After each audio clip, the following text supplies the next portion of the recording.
Tuhan bersamamu.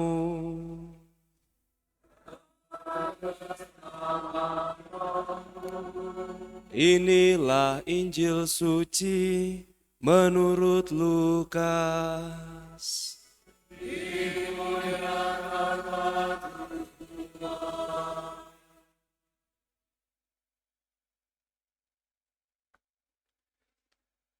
Sekali peristiwa Yesus bersabda kepada murid-muridnya, "Dengarkanlah perkataanku ini, kasihilah musuhmu, berbuatlah baik kepada orang yang membenci kamu, berkatilah orang yang mengutuk kamu, berdoalah bagi orang yang berbuat jahat terhadap kamu. Bila orang menampar pipimu yang satu, berikanlah juga pipimu yang lain. Bila orang mengambil pakaianmu, biarkan juga ia mengambil jubahmu. Berilah kepada setiap orang yang meminta kepadamu, dan janganlah meminta kembali kepada orang yang mengambil milikmu. Sebagaimana kamu kehendaki supaya orang melakukan sesuatu kepadamu, lakukanlah juga demikian kepada mereka. Jika kamu mengasihi orang yang mengasihi kamu, apakah jasamu? Karena orang-orang berdosa pun mengasihi juga orang-orang yang mengasihi mereka. Sebab jika kamu berbuat baik kepada orang yang berbuat baik kepadamu, apakah jasamu? Orang-orang berdosa pun berbuat demikian. Jika kamu meminjamkan sesuatu kepada orang dengan harapan akan memperoleh sesuatu dari dia, apakah jasamu? Orang-orang berdosa pun meminjamkan kepada orang-orang berdosa supaya mereka menerima kembali sama banyak. Tetapi kamu, kasihilah musuhmu dan berbuatlah baik kepada mereka, dan pinjamkan tanpa mengharapkan balasan.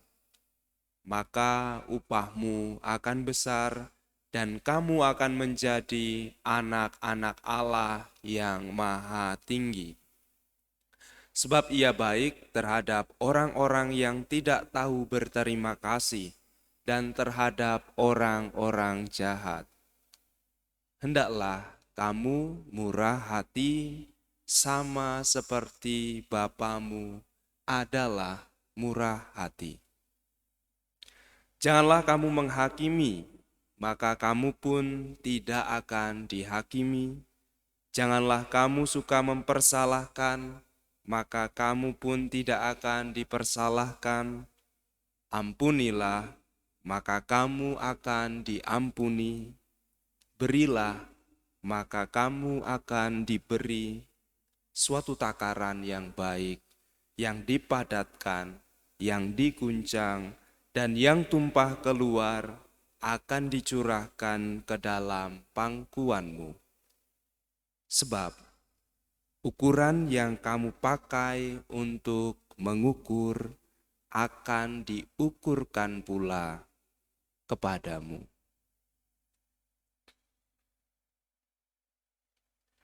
Demikianlah sabda Tuhan.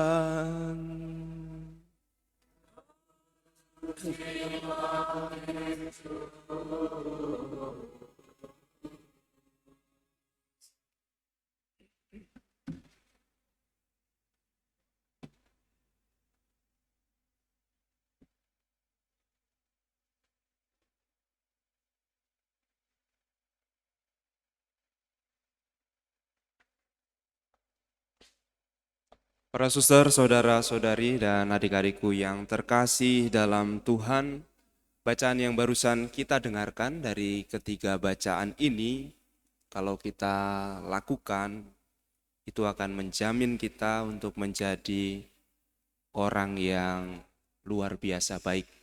Bukan hanya baik, kalau misalnya standar kebaikan itu di sini, kalau kita melakukan apa yang kita dengarkan dalam bacaan-bacaan tadi, kita itu berada di sini. Nah, masalahnya kadang-kadang kita yang di sini saja belum bisa. Yang sekedar baik, baik secara manusiawi tadi dikatakan, itu saja sulit, malahan kita berada di bawah. Para suster, saudara-saudari, dan adik-adikku yang terkasih, dalam misa harian, dalam 2 minggu ini kita diperdengarkan tentang kisah penciptaan, kejadian, dan kemarin terakhir sampai pada keruntuhan menara Babel, manusia dicerai-beraikan. Kalau kita ingat kembali, manusia diciptakan menurut gambar, rupa, citra Allah.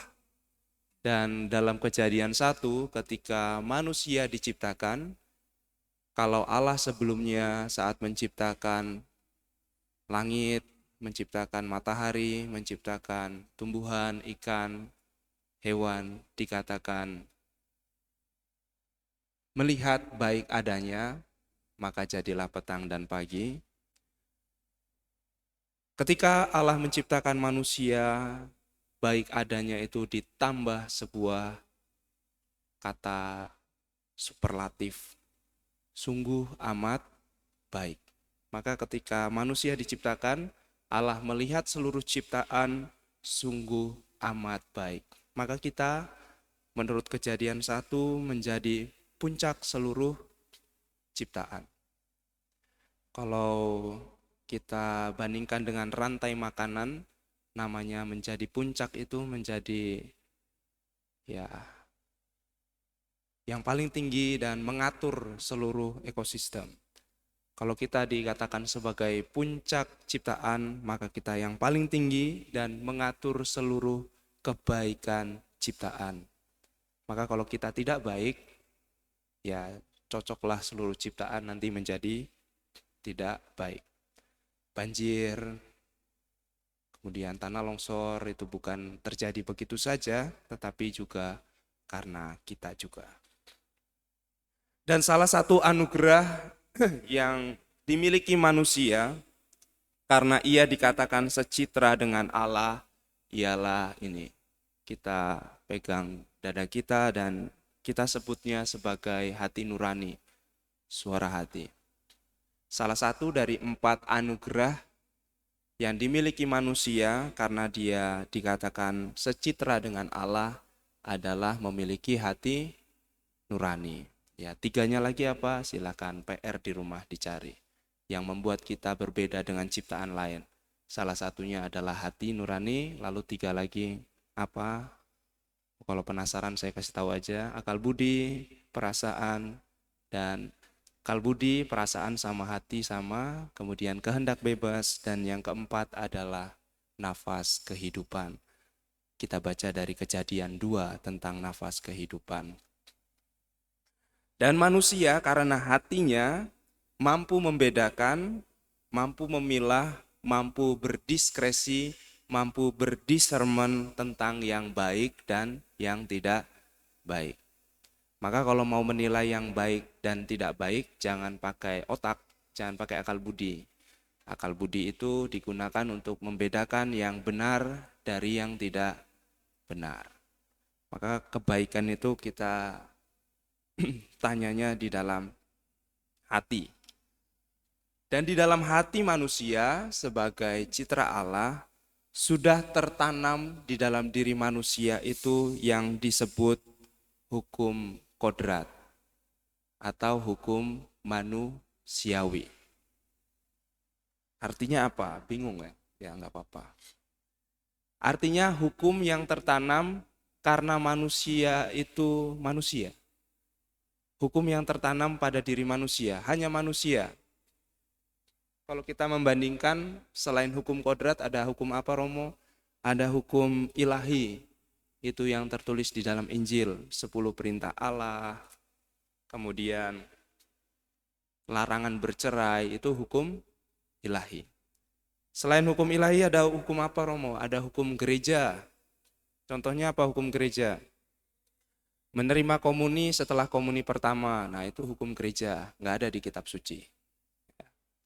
Kemudian menikah di usia 18 tahun. Nah itu hukum gereja, bisa berubah.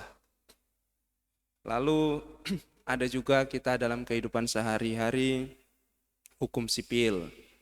Kalau kita mencuri motor ya pasti ya dikebukin dulu kemudian masuk penjara. Itu adalah hukum sipil.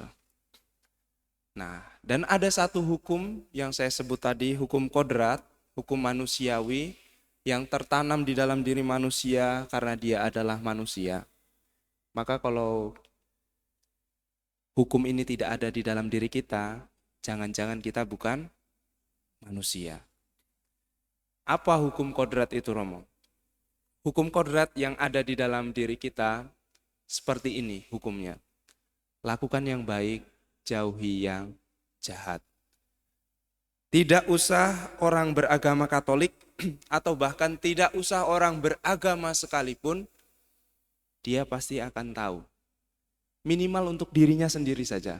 Dia akan melakukan yang baik, menjauhi yang jahat. Kalau saya mencontohkan ketika homili di susteran, lihatlah seorang bayi baru lahir yang dicari ASI ibunya.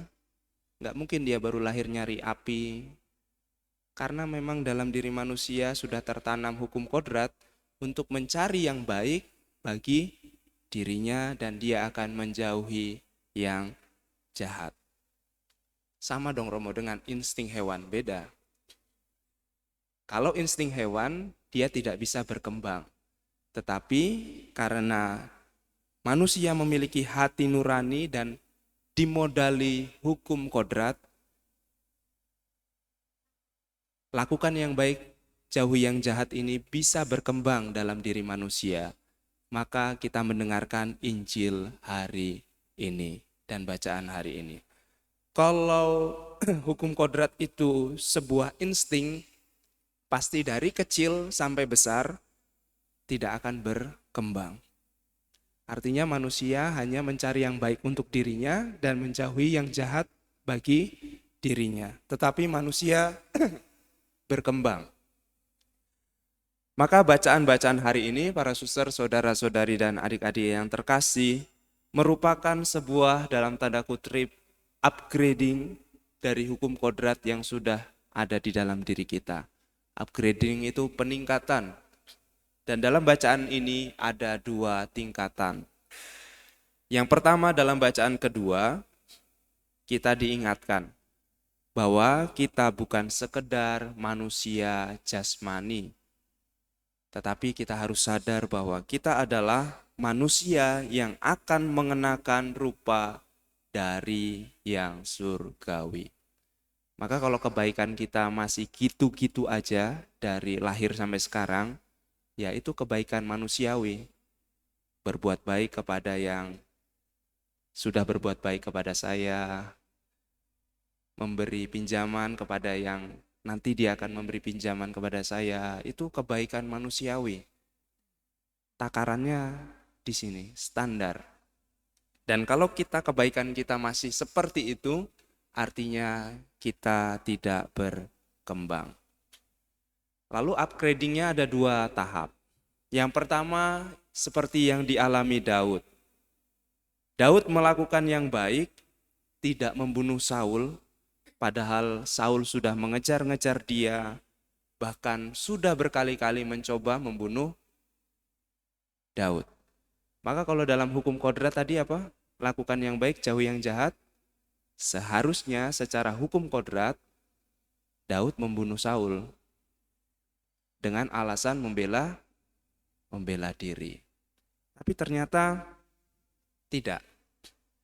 Bahkan saat ada kesempatan pun Daud tidak melakukannya karena dia sadar bukan hanya untuk kebaikan diri sendiri, tetapi dia sadar kebaikan yang lebih tinggi, kebaikan semua orang, dan juga kebaikan Allah itu sendiri. Dan Saul dan Daud tidak melakukannya karena takut akan hukuman Allah. Inilah peningkatan yang pertama. Kita melakukan yang baik, menjauhi yang jahat karena takut. Awalnya pasti kita melakukan yang baik, menjauhi yang jahat karena takut. Lalu dalam Injil kita melihat, mendengarkan upgrading, peningkatan yang ke level selanjutnya. Saya mengatakan sebagai kebaikan next level. Melakukan lebih dari standar kebaikan. Standar kebaikan tadi apa? Yang ada di hukum kodrat kita tadi, kasihi yang mengasihimu. Itu hal yang biasa, yang mudah. Tetapi kemudian kita diminta untuk mengasihi musuh, berbuat baik pada yang membenci, berdoa untuk yang mencaci, memberi secara lebih dan tanpa pamrih. Melakukan yang lebih baik bukan karena takut, tetapi karena sadar aku dipanggil untuk menjadi seperti Bapa di surga adalah murah hati. Deus Caritas Est. Saya melakukan yang lebih baik karena aku butuh menjadi diri yang lebih baik, artinya aku melakukannya dengan kebebasan. Dan bagaimana Romo supaya kita bisa melakukan kebaikan lebih daripada yang manusiawi?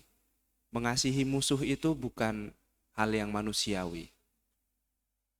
Artinya kita tidak bisa hanya dengan mengusahakan diri sendiri. Mengusahakannya dengan kekuatan sendiri. Nggak bisa. Karena ini bukan kasih manusiawi. Oleh karena itu kita butuh karunia roh cinta kasih. Dan yang namanya roh itu anugerah. Dan karena itu anugerah harus kita mintakan. Harus kita minta kepada Tuhan.